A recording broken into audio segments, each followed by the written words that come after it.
to the third episode of Out of This World Wednesdays. I'm Britaney Phillips, NASA JPL Solar System Ambassador.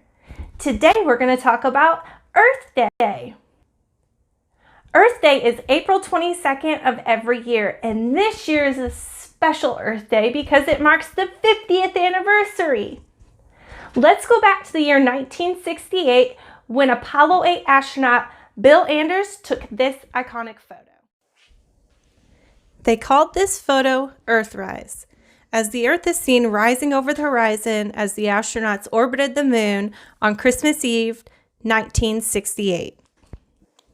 Earthrise showed the Earth for what it was, a lonely and fragile outpost of life suspended in an endless, inky black void.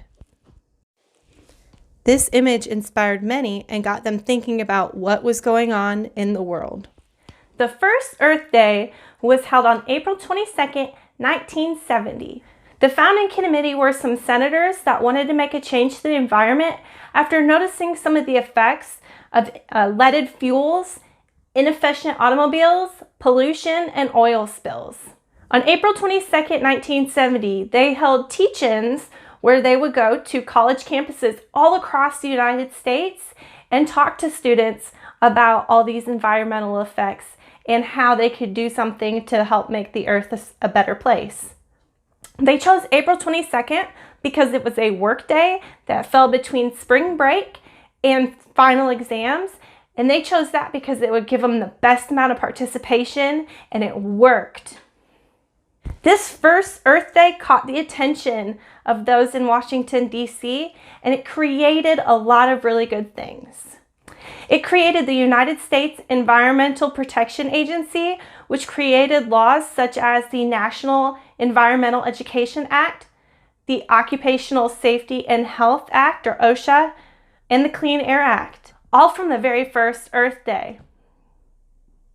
Now, just a few short years later, laws such as Clean Water Act and the Endangered Species Act were also enacted.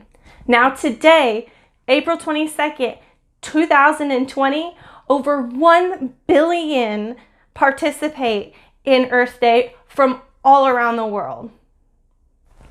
So my buddy and I have something that we want to share with you for a way that you can help. My buddy and I want to show you a fun and easy way that you can participate in Earth Day by germinating and planting your own seeds.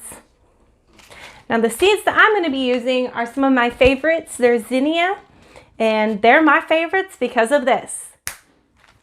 In December 2018, I was lucky to be selected for a NASA social event where I was able to go behind the scenes at Kennedy Space Center. These zinnias are in the Veggie Lab, and they were seedlings that were flown aboard the International Space Station.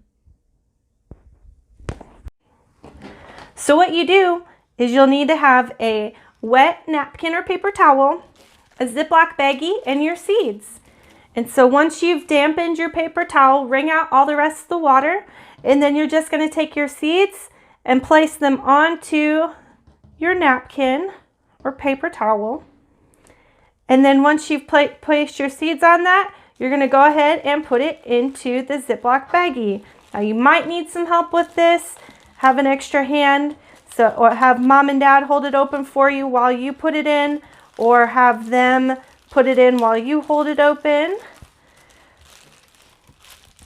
But you'll just put your seeds in there, zip it closed, and voila.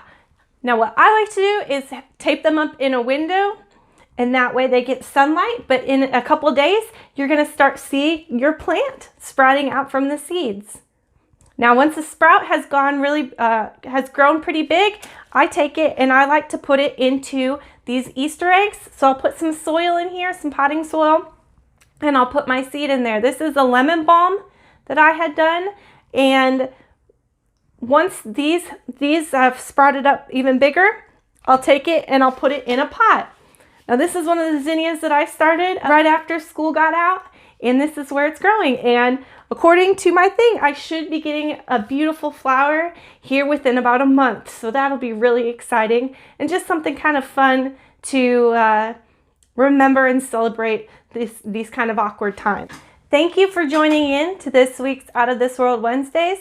I challenge you to go plant some flowers, a tree, or some plants outside and do your part in helping the environment.